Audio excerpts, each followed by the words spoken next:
guys, Samantha from Jessama Tutorials here, and a few days ago I taught you how to create a translucent leaf cane as shown here. Very easy cane, nice to make, works with multiple projects. You can use it in lots and lots of projects, so be sure to check out that tutorial. But today I'm going to be showing you what to do with the leftovers from this project, as it created a little bit of leftovers. So for that whole cane, this is the amount of leftovers we had, which is not a lot, but it is a fair amount once it starts adding up when you include all of the other canes that you're going to be making. So first you want to separate out any sheets of these colours that you have. So we have some sheets of the black and white stacked on top of each other. Separate those out, we want those. Okay, and those are all of them. Put them to the side, we will use those. These, what we're going to do now is we're going to take it and we're going to start chopping it.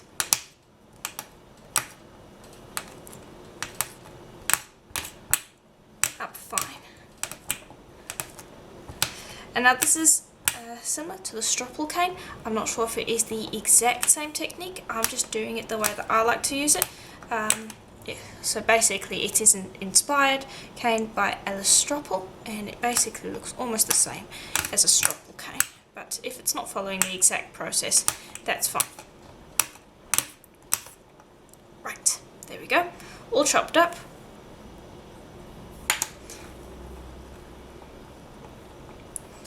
Okay, now we don't want it too fine. Now I want you to group that into 3.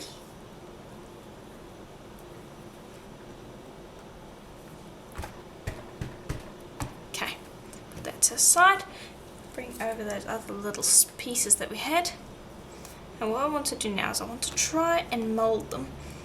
And distortion is fun here. This is not about creating a nice even effect. This is about using the leftovers and creating a beautiful organic effect.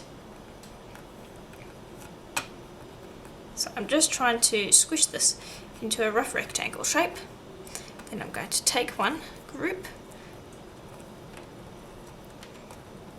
squish it down, get that roughly into the same sort of a rectangle shape. Does not have to be exact.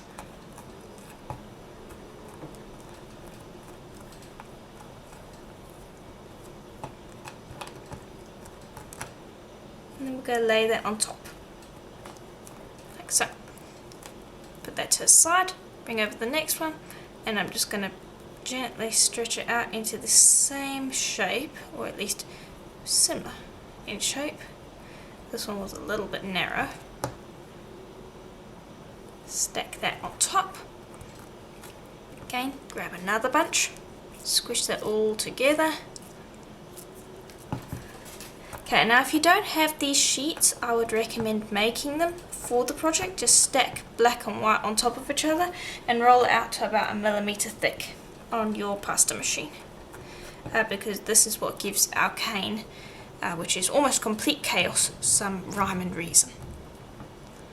Okay, then we'll take the last one, stretching that out to the right length.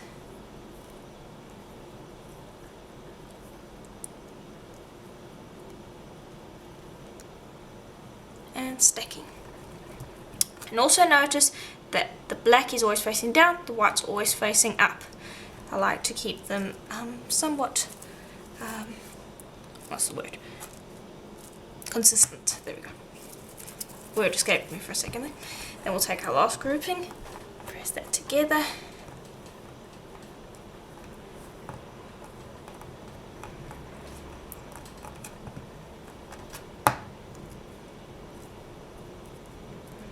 Okay. There. And then press that together. Right, now we want to just take that and press it all together. And we want to reduce this down so that we can cut it in half and stack. So the rule is you always want kind of this balled up mess on the top and one of the smooth sheets on the bottom, so that when you stack it, it keeps the pattern consistent. Okay, and I'm just going to grab my roller to help me out with this.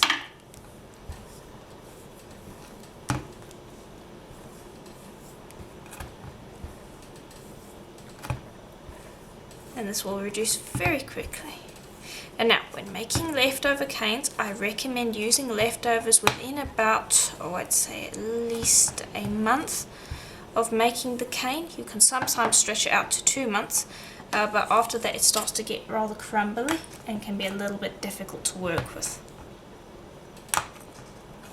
So just in general, just bear that in mind when you're using leftovers. Go for your older leftovers first so that they don't get too old. If you leave them too long, they get quite yucky.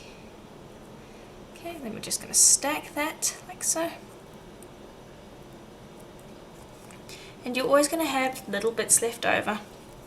What I like to do is I like to ball this up into a bunch of leftover clay, which is one solid colour. And what you can do with it is, there's quite a few. You can use it as bead cores, you can use it as bracelet cores. If you watched my turquoise bangle, I used black clay, as I don't actually have any leftover clay. I used black clay as the base, but you can replace that black clay that was covered with the turquoise with leftover clay that didn't work out for anything. You can always ball it up into a bunch of different, you can ball it up, mix it up into a solid colour, and you can also make your own texture stamps out of that as well. So there's quite a bit you can do with leftover clay. I always try to do pretty techniques with the leftovers first, like I am doing here. But if it does not work out, then you can always use it as bead cores. If it is a fairly dark colour, you can sometimes use it as backings for your beads as well. If it's a pretty colour, you can always incorporate it again into a project as a colour. And my general use for leftover clay is bead cores, bracelet cores, and making my own texture stamps out of it. It's also great for making reverses of your already existing textures that don't have a reverse. So anyway, that was a little bit of a sidetrack, but I did want to just express that quickly. Alright, so this should be ready to cut. I'm taking a sharp blade here now. And now it's warm, so we might not get the best result out of it. But you should get the idea of how this is going to look. And there you can see how it looks there. And that one actually, I want to just slice that again. There. And there you can see, if you put it all together, it will end up looking almost like a bunch of branches all together. It looks really nice when you do something like that. So I'm going to cut this in half again. And I'll probably put this together like so. And now it mirrors there on that one image, but it won't mirror the whole way through.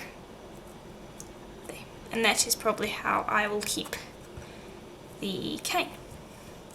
And then you can use that in a bunch of different projects. This is something that I have used quite a few times. I don't have any examples because I keep selling them.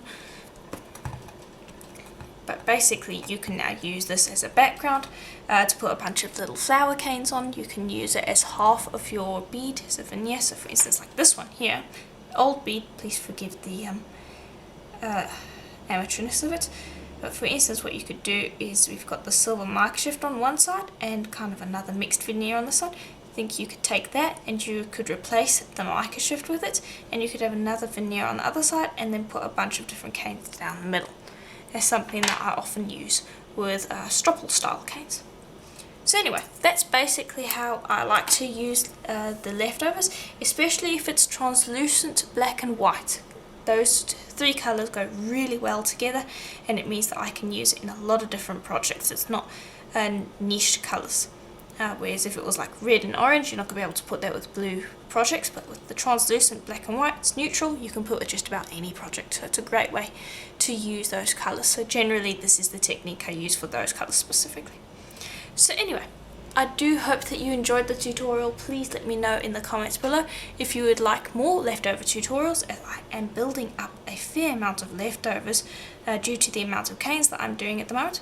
Also, leave me ideas for what canes you would like in the near future, as I'm doing a cane every single week for the rest of the year, so there's plenty of time to put in your requests, and I'll see about getting to them. So let me know about that. And as always, I'll see you in the next tutorial. Bye for now.